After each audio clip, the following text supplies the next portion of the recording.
This podcast is supported by patrons. You can find a full list of them in the description of this episode.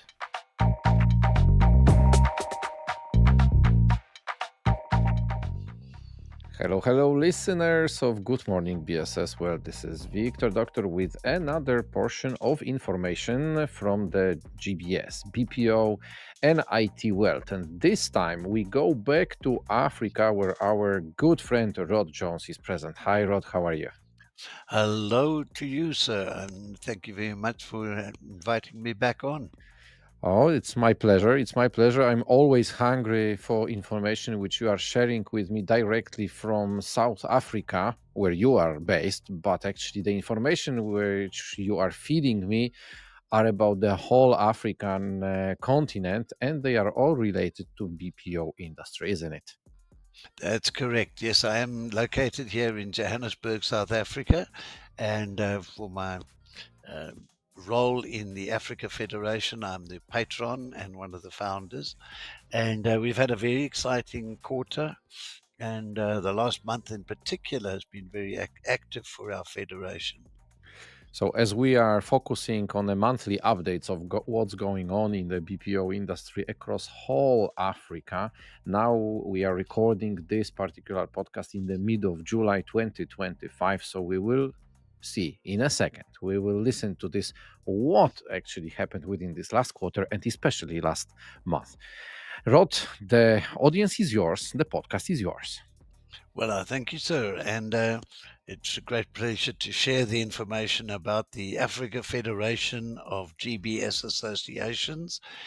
We formed the association, formally launched on the 5th of February of this year. And to date, we now have 11 country bodies who have subscribed to membership. It's divided into the following regions. We have the southern region, which is South Africa, Namibia, Botswana, Zambia, Zimbabwe, and very soon we hope to have countries like Eswatini, which is formerly known as Swaziland, um, Mauritius, Madagascar, and Mozambique. That would fall into the southern region. So the activities coming in from the southern region at the moment, PESA, which is the national body for BPO for South Africa, has been very active. It has developed a whole new GBS investor toolkit in association with the Government Department of Trade, Industry and Competition. And it outlines the incentive programs which are available to foreign investors into South Africa. The other component which has been very active for the last few months is the youth employment program known as the YES program, which once again is a government sponsored program for training and expansion of the impact sourcing models and giving learners work readiness training aligned to contact centers and digital services. So a lot of activity in that space. Another organization in that space called the Collective X, a not-for-profit, has huge funding coming in from many of the tech companies and are looking to do digital skills training and development in the youth sector. So that's what's happening down here in the south for now. North Africa has been very, very busy under the very astute leadership of Rolana Rashwan, who's the steerco member for us based in Egypt. And if you just look at what Egypt's doing, it's quite really impressive. For example, Concentrix has made a formal announcement that they'll be targeting to get 35,000 jobs by 2028, locating into Egypt with $135 million investments. Intelsia, also confirmed an expansion, growing its Cairo workforce from around about 800 to 5,000 in the next 24 months. So huge growth going on in that space. IGT Solutions also growing from 450 to 2,000 employees by 2027. So a lot of action in the far north. A lot of that is driven by the organization for driving IT and BPO and GBS, ITIDA.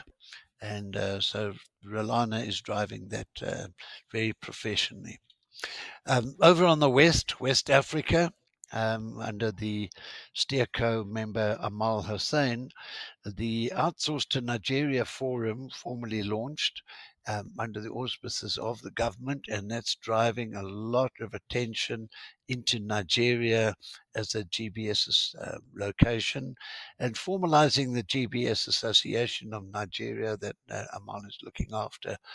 So there are a number of operators in Nigeria that are coming aboard as members of that.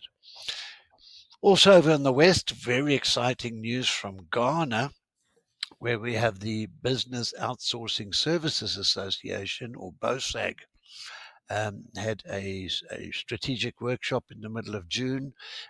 My good friend and colleague, Mark Angus, was there facilitating and had many of the operators attending this workshop. So they have evolved the business process outsourcing or GBS strategic workshop. Now has a 5-year development plan. It has government endorsement, and it's coming through from the National BPO Strategy Roadmap. So a lot of good things happening out of Ghana. Also new on the radar for us is Cameroon. One doesn't immediately think of Cameroon as an outsourcing location, but under the auspices of the GIZ, there's the Cameroonian Outsourcing Initiative Program, which is leading to the formation of an association. But what struck me as really, really interesting is there were 25 tech hubs and digital skills and BPO operators active in this workshop that was held fairly recently. And what I found interesting was the multilingual profile of the workforce in Cameroon. And I'm reading off the figures here because I had to do a double take on it. 400,000 German speakers in Cameroon. 400,000. 400,000 German speakers.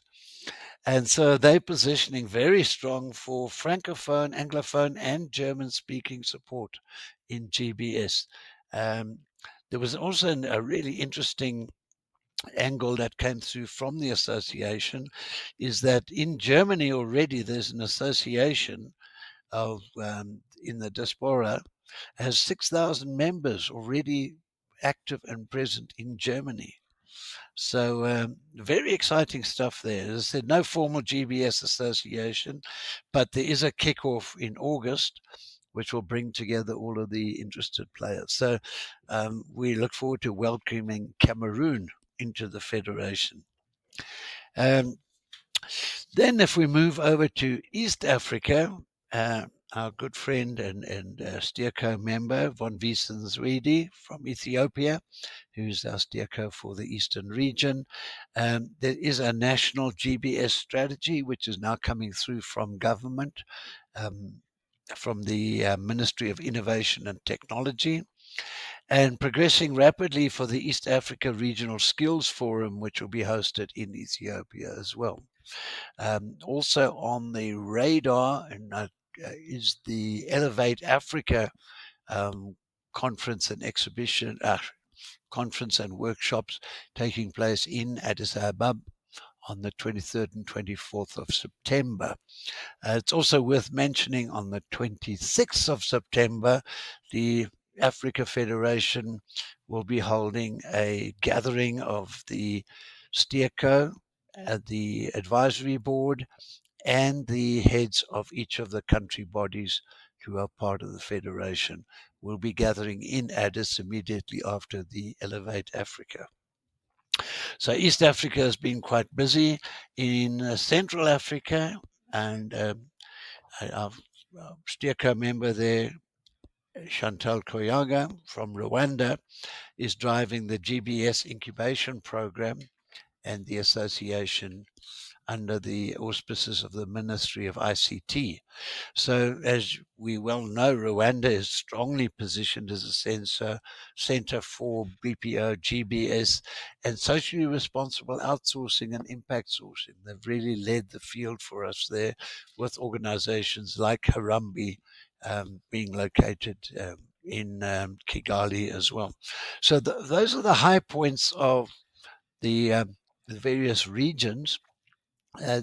All other activities from the federation is that we will soon announce the advisory board. So we've had 5 or 6 globally recognized thought leaders in the GBS space who have volunteered their services to guide, assist, and to mentor the association as it gathers its momentum. We are looking to have a formal structure for board elections at the event in Addis on the 26th of September. So we will then have a fully structured and formalized organization. In the meantime, a lot of activities happening behind the scenes. We are spending a lot of time helping some of the newer regions or countries to get their industry associations together. I think I may have mentioned it on one of the former discussions. We've developed a handbook for the establishment of trade associations, and that's been well received. And we're in the process of mentoring these smaller up and coming associations to be able to welcome them into the greater federation. Our target for the end of 2025 is to have 15 country bodies as part of our organization. And just to recap for those who are not aware of what we're doing and why we're doing it, it's fundamentally knowledge and information sharing across the BPO and GBS sector in its greatest sense, best practice sharing, standards sharing, um, cyber security, training, information sharing as well, best practice in employment, recruitment, and operations, and of course the marketing of Bring BPO to Africa is our slogan. So we'll be spending a lot more time focusing on the US, European markets for bringing real work into Africa. That's really where we want to see this heading. And that, sir, is the update for what's happening in Africa as we in the middle of July now. Down south here, we're in the winter months, uh, the peak of winter, and looking forward to summer on the horizon. But Rod, first of all, thank you very much. But I will start with this winter in South Africa because our audience is from various countries, and for some people, when we say winter, it means like minus 20 degrees, lots of snow. So tell us, how does winter look like in South Africa? Uh, it depends on the region. Now, if you're down Let's in say in Johannesburg. Okay, in Johannesburg, now we're fairly elevated here. We're I think 6,000 feet or 2,000 whatever meters, so we're fairly high up on the plateau here. So our winters, the coldest it ever gets might be 0 centigrade. That is, sometimes it might drop briefly into -2s, -3s. Generally speaking, we're now in the middle of winter. Our nighttime temperatures might be 6 or 7 degrees, but we can be 15 to 18 degrees by mid morning. And the sun is shining. We have very little rain, if any, during the winter. So we have all this blue sky out here, which is so our winters are very mild up here. I said it does from time to time really drop below, and then of course we all complain like mad for 2 days or 3 days. And at the seaside? Down on the some areas where your audience might be aware, now KZN or KwaZulu Natal, Durban is subtropical. So whilst we sit shivering here in Johannesburg. They are sitting with their 25 to 28, even 30 degrees, even during winter. Um, Down in Cape Town, which is the pearl of our BPO industry, most beautiful city on the planet, I think. They're a winter rainfall region, so they get a lot of overcast, grey skies, rain. They're the first to get the cold fronts coming in from the Antarctic. So we get to know when they start freezing in Cape Town, we know 2 days later it will hit us in Johannesburg. I'd like to have 25 degrees during winters, you know. Yeah, no, but we have very little to complain about. Okay, a short wrap up from my side, because as usual, I took some notes when you were sharing your updates. So Mhm. I have put some of them. So 15 bodies, BPO bodies, the target for the end of 2025, where the current number of your organizations within the African BPO Federation is 11. So it looks like it's quite easy target to be achieved. There's an interesting aspect to that, just as a rider, is that some of the associations don't have formal structures yet. And so there's some debate around what is a formal structure. So we have groups of people doing wonderful work collectively. And so as the federation, we're just taking them to the next level of formal structures. So, yeah, but by end of this year, we would certainly have 15. And two big things which actually put my attention to very, very much. One of them is this Cameroon and 400,000 German speakers.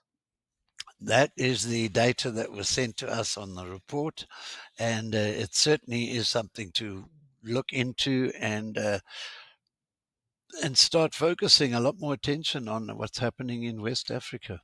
No, definitely, because if those are the numbers, if those are the numbers which actually we can connect with people who are actively available to work, so the let's say the working population, it means it might be a really game changer when it comes to providing support to the German market, where everybody knows that the German market is looking for the external, either in nearshoring or offshoring model support for many organizations who are present in Germany. So 400,000 people might be a real game changer to some of the industries. And the second thing which I put down in here are those great news coming from Cairo, so from the north of Africa, and those numbers, those plans of companies like Concentrix, IGT, yeah. IGT Solutions, and the other one is VXI Global Solutions. Yes. Uh, So I, I think I think I missed out on that one. Also growing from 2,000 to 5,000 yeah, agents. so altogether, if we put in here in this time frame from the 27, 28 radar, it means we can expect like more or less very close to 50,000 of new jobs over there. It certainly looks like it if we run these numbers together, and so I think Egypt is really way ahead of growth figures, um, as was mentioned. You know, like when we started out 18 months ago, I don't think that we had these sort of numbers then.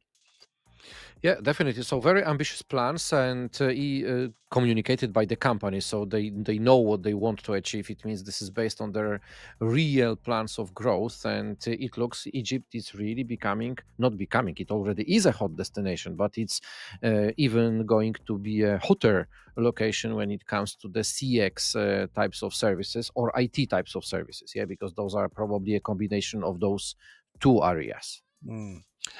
Also, not formal reporting, but I have had two inquiries about international operators wanting to look at Johannesburg as a BPO hub. Now, Johannesburg is I say Johannesburg's a bad girl, a good girl with a bad reputation. We have got huge talent pool here, great infrastructure, but a bad reputation for uh, infrastructure and crime, corruption, etc. But anyway, I have two major international operators coming to look at Johannesburg through a different lens, which could result in some significant growth in this geography as well. So it means that north and south of African continent is in the interest of big guys who are growing their BPO types of services. Okay, Rod, thank you very much for this update. I have also put down the note about 26th of September 2025, where the important meeting is going to take place. So I keep my fingers crossed for very interesting discussions and for this advisory board which you are creating. So I am looking very much for the names which you are going to uncover to see who actually are those people supporting the growth of the BPO industry across Africa. Yeah, that will all be revealed in the fullness of time.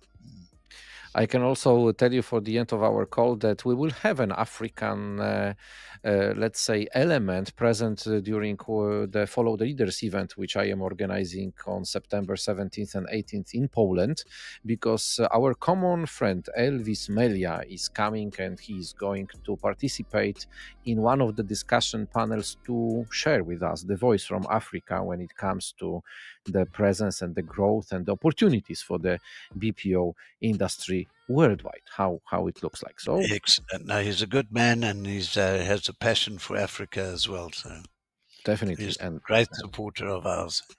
And that's why we will have him on one of the discussion panels.